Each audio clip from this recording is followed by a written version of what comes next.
Your laptop was designed to become garbage. Not as a side effect, as a business strategy. The average consumer laptop is engineered with a lifespan of about 3 years, after which the manufacturer would very much prefer you buy another one. Framework looked at this and asked a genuinely strange question: what if we just didn't do that? Here's the scale of the problem. 57 million metric tons of electronic waste are generated every year. Most of it is laptops, phones, and tablets that technically still work but have a dead battery that's glued in, a screen impossible to source, or a RAM chip soldered to the motherboard like it owed someone money. The device isn't broken.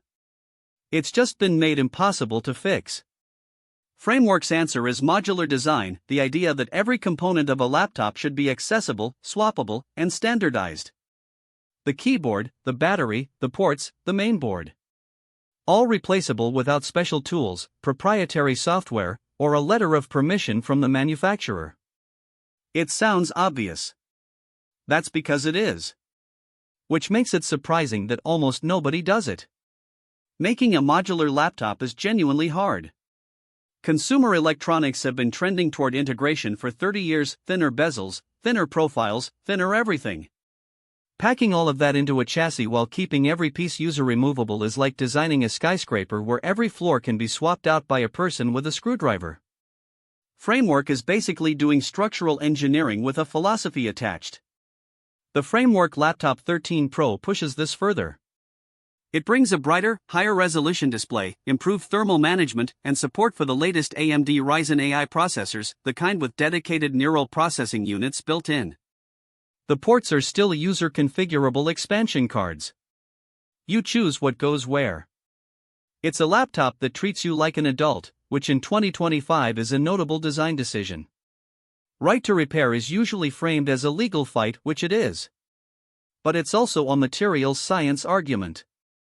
Every replacement part that ships to a user instead of a landfill represents embedded carbon, rare earth elements, and manufacturing energy that doesn't get wasted.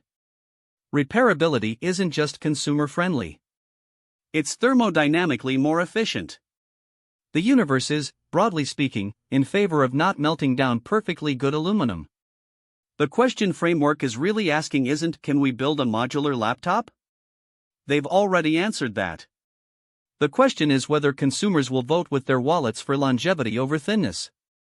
Whether the market will reward a company that makes something you own for a decade over one that makes something you'll own for 3 years before it becomes mysteriously incompatible with everything.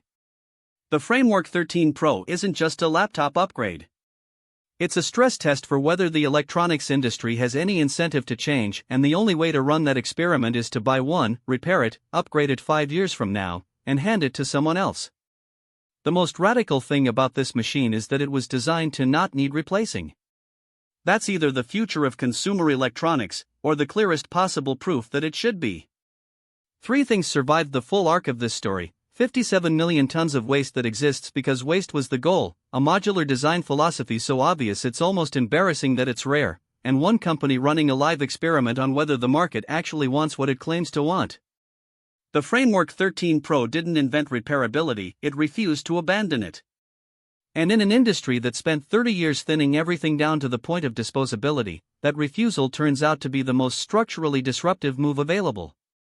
The laptop is almost beside the point. The stress test is the product. What strikes us is that designed to last has become a differentiator instead of a baseline.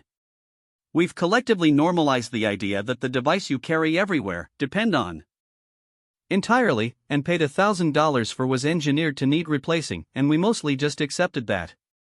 We don't think Framework fixes this alone.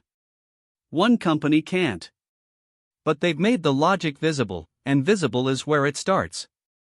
The question we keep sitting with isn't about laptops at all. If you genuinely had to choose between the thinnest machine on the shelf and the one you could still upgrade in 2031, which would you actually reach for? And what does your honest answer tell you about how much you actually believe the things you say you believe?